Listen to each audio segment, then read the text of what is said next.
எல்லாம் அப்படி இருக்கிறீங்க. நான் இன்றைக்கு என்ன செய்ய போகிறோம்னா, இன்றைக்கு வந்து மரவள்ளிக்கிழங்கு அவிச்சு ஒரு சம்பல் முடிச்சு சாப்பிட போகிறோம். வாங்க என்ன மாதிரி செய்யறது சொல்லி பார்ப்போம். வந்து இப்போ நாங்கள் மரவள்ளிக்கிழங்கு கேட்ட ஒரு சைஸில் வெட்டி வச்சிருக்கிறோம். வந்து இதை தோலை எடுத்து போட்டு இதை கழுவி போட்டு நீ அவிய விட போகிறோம்மா.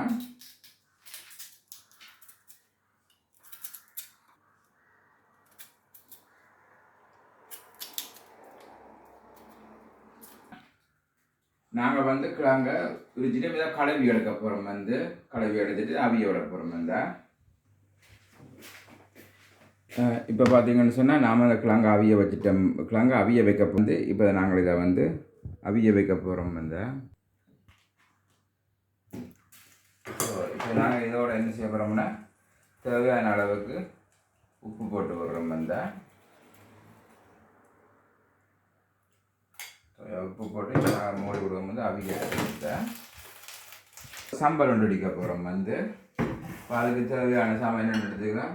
செத்த மிளகாயும் கருவேப்பிலையும் எடுத்துக்கலாம். இதையும் இதை மிக்ஸ் பண்ணி போட்டு அதோட வெங்காயம் எடுத்து வச்சுக்கிறோம். வந்து வெங்காயத்தையும் போட்டு இப்போ நாங்கள் அடிக்க போகிறோம். வந்து தேவையான அளவுக்கு உப்பு எடுத்துக்கிறோம். உப்பையும் போட்டுட்டு இப்போ நாங்கள் இதை அடிக்க வந்தோம்.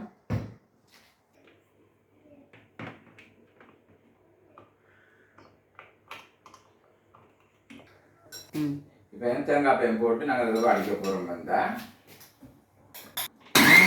இப்போ நாங்கள் என்ன செய்யணும், சம்பளம் அடிச்சிட்டோம். வந்து இதுக்கு தேவையான அளவுக்கு தேசி புளி விட்டு மிக்ஸ் பண்ண போகிறோம். வந்தால் நார்மலாக இதுக்கு வந்து கட்டைச்சம்பல் அடித்து சாப்பிட்றோம். நல்லது. எங்களுக்கு கட்டைச்சம்பல் பிடிக்காதுன்றபடியால் நாங்கள் இந்த சம்பளம் அடிச்சுக்கிறோம். வந்து நீங்கள் உங்களுக்கு தேவைன்னு சொன்னால் கட்டைச்சம்பல் அடித்து சாப்பிட்டா நல்லாயிருக்கும். வந்து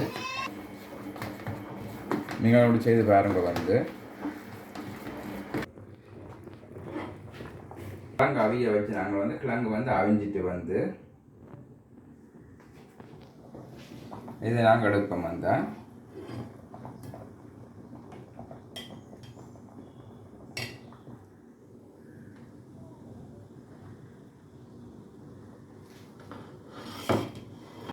இப்போ பார்த்தீங்கன்னா கிழங்கு அவிச்சிட்டு இதை நாங்கள் சாப்பிட்டு பார்க்க போகிறோம் என்ன மாதிரி இருக்குன்னு சொல்லி. வந்து